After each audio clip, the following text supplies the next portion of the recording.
জন্মাষ্টমী আর বেশি দেরি নেই, তাই ভাবলাম জন্মাষ্টমী স্পেশাল কিছু একটা বানিয়ে ফেলি। আজ বানালাম ছোলার ডাল দিয়ে মোহনভোগ, যা কিন্তু স্বাদে এবং গন্ধে অসাধারণ। তো বন্ধুরা, লাস্ট পর্যন্ত ভিডিওটি দেখতে থাকুন আর অবশ্যই জন্মাষ্টমী দিন গোপালকে এই ভোগ নিবেদন করুন। এখানে আমি ছোলার ডাল নিয়েছি 2/3 কাপ।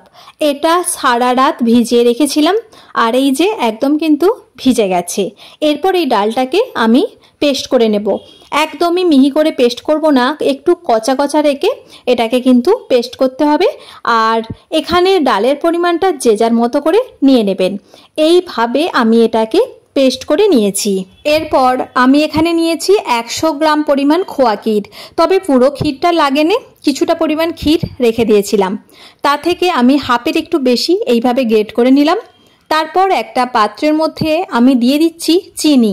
এখানে যতটা পরিমাণ ডাল দিয়েছি ততটা পরিমাণই চিনি দিতে হবে। আর ওই কাপের মাপেই 2 কাপ জল দিয়ে ফুটিয়ে একটা চিনির শিরা করে নিয়েছি। এটা খুব বেশি গাঢ় করতে হবে না, একটু চ্যাটচ্যাট করবে, এরকম করলেই হবে। এরপর কড়াইয়ে ঘি দিয়ে দিলাম, দিয়ে সেখানে কিছু কাজু বাদাম আর আমন্ড আমি ভালো করে ঘিয়ের সঙ্গে ভেজে নিলাম। ওটা ভেজে তুলে রাখার পর ওতে দিয়ে দিচ্ছি কিশমিশ। কিশমিশটাও ভালো করে একটু ভেজে নেব। কিশমিশটা ভাজা হয়ে গেলে এটা তুলে সাইডে রেখে দেব।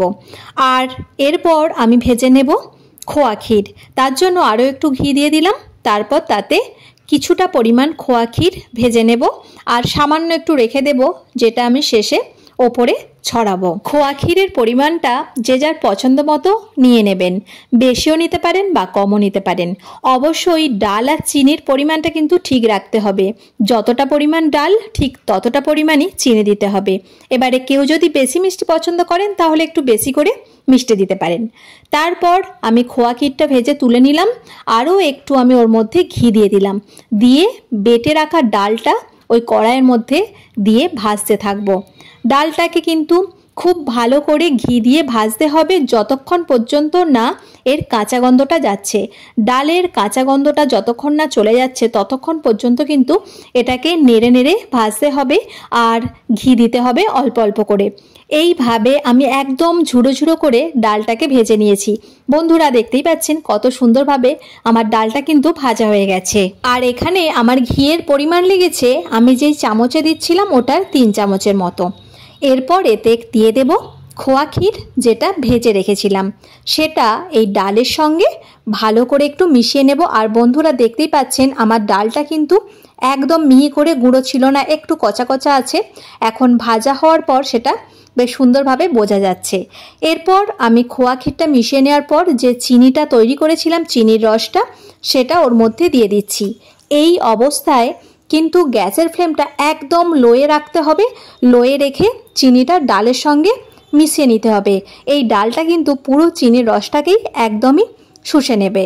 এইভাবে আমি 2-3 মিনিটের জন্য গ্যাসের ফ্লেমটাকে লোয়ে রেখে ডালটাকে ভালো করে চিনির সঙ্গে মিশিয়ে দিয়েছি। আর এরপর আমি গ্যাসটাকে কিন্তু অফ করে দেব। আর এদিকে এই যে কাজু আর যে আমন্ডের বাদাম আছে ভেজে রেখেছিলাম, এই দুটোকে আমি একটু গুঁড়ো করে নিয়েছি। এখানে একদম মিহি করে গুঁড়ো করার কোনো প্রয়োজন নেই, একটু কচা কচা থাকলেও কোনো অসুবিধা নেই। ওটা আমি ওর মধ্যে দিয়ে একটু মিশিয়ে নিলাম। আর এখন কিন্তু গ্যাসটা পুরোপুরিভাবে বন্ধ করে দিয়েছি, না হলে একদম শক্ত হয়ে যাবে। এরপর এটাকে ভালো করে নেড়ে চেড়ে মিশিয়ে নিতে হবে। আর শেষের মধ্যে দিয়ে দিলাম ভেজে রাখা কিশমিশ। কিশমিশটা ভালো করে মিশিয়ে নিচ্ছি। একদমই আমার কিন্তু রেডি হয়ে গেল ছোলার ডাল দিয়ে দুর্দান্ত এক মোহনভোগ। এটা এইরকমভাবেই রাখতে হবে, এইরকম একটু ঝুড়ো ঝুড়ো থাকবে, মাখো মাখো হবে আর খেতে কিন্তু অপূর্ব। অবশ্যই বন্ধুরা, জন্মাষ্টমীর দিন গোপালের জন্য এটা বানিয়ে ফেলবেন। আর খুব সহজেই এটা কিন্তু বানানো যায় আর খেতেও দারুণ সুস্বাদু হয়। তারপর আমি এটাকে একটা পাত্রে ঢেলে নিলাম আর ওপর থেকে একটু ছড়িয়ে দিলাম খোয়া ক্ষীর আর একটু গোলাপের পাপড়ি দিয়ে সুন্দরভাবে এটাকে পরিবেশন করলাম। তো বন্ধুরা, ভিডিওটি কেমন লাগলো তা অবশ্যই জানাবেন। ভালো লাগলে লাইক, কমেন্ট এবং শেয়ার করে পাশে থাকার অনুরোধ রইল। আর ভিডিওটি যদি ইউটিউব থেকে দেখে থাকেন তো প্লিজ চ্যানেলটি সাবস্ক্রাইব করে নেবেন। আর ফেসবুক পেজ থেকে দেখে থাকলে পেজটি ফলো করে পাশে থাকার অনুরোধ রইল। ভিডিওটি দেখার জন্য জানাই ধন্যবাদ।